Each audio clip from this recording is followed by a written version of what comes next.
Welcome to Family Friday.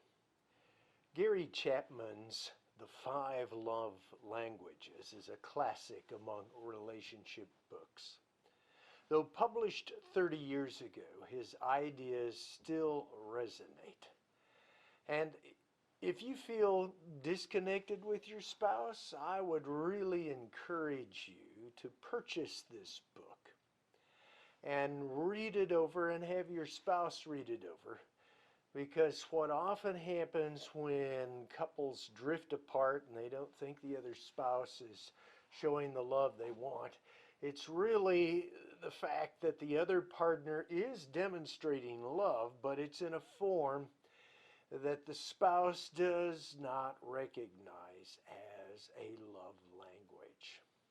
Now, I've already discussed the first two love languages that Chapman talks about. One is affirming words, and the other is quality time.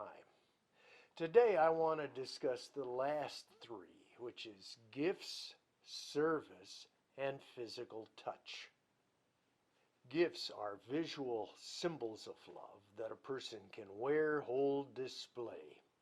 Now, some poo-poo this language of love, assuming that a person who receives gifts as a form of love is shallow. However, those who think this way obviously show that gifts is not their love language. And we'll talk about this at another time. A gift of love can be many things. It could be flowers, candy, a card. It could be purchased, it could be found, it could be homemade. It could be something as simple as a seashell found on the beach. Now, if your spouse's primary language of love is gifts, don't fret, because you can easily learn how to give gifts. And how do you do that? Well, you pay attention and make a notation in your head or on some kind of written form whenever she expresses excitement over a gift. You do the same for a husband. And don't think of gifts as something just for special occasions like birthdays or anniversaries. Rather, gift giving is the decision of the moment to say to the other, I love you. Now, if costs bother you, think of gifts as an investment. When we are sharing the love language that our partner expects, we are investing in our marriage, and that's pretty valuable and important. For Chapman, a fourth language of love is acts of service. And service is performing tasks and deeds that your spouse would like for you to do for them. For a spouse with this love language, you better be prepared to do some household chores.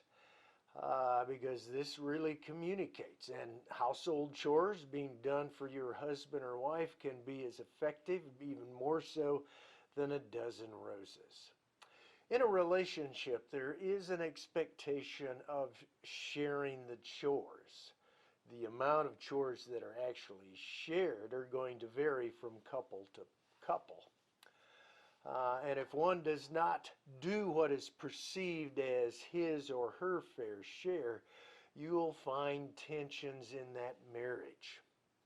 What both couples need to be aware of is each other's expectations when it comes to household chores. And if one of the spouses feels used because of all the chores expected of them, well, they need to sit down and talk about it. And sometimes what couples have to do is kind of punch through the stereotyped roles that have come down through culture of what husbands do, what wives do. Chapman's fifth love language is physical touch. Physical touch could be hand-holding, it could be holding close, it could be kissing, it could be sexual intercourse, it could be holding the arm as you're walking, it could be just putting a hand on a shoulder, it could be a back rub. All of these are examples of showing love in a physical way. Now, if one of the spouses communicates or expects this physical touch as a primary love language, the other, assuming that physical touch is not your primary, is going to have to go a bit beyond your comfort zone to ensure that the other partner feels loved. Now, Chapman's ideas are simple, but I tell you what, lack of sync with your partner's love language will bring trouble. It will at least bring some miscommunication about the marital bond.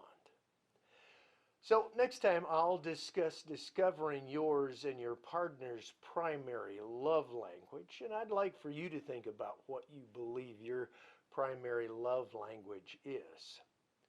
And then until then, ensure that your partner feels loved.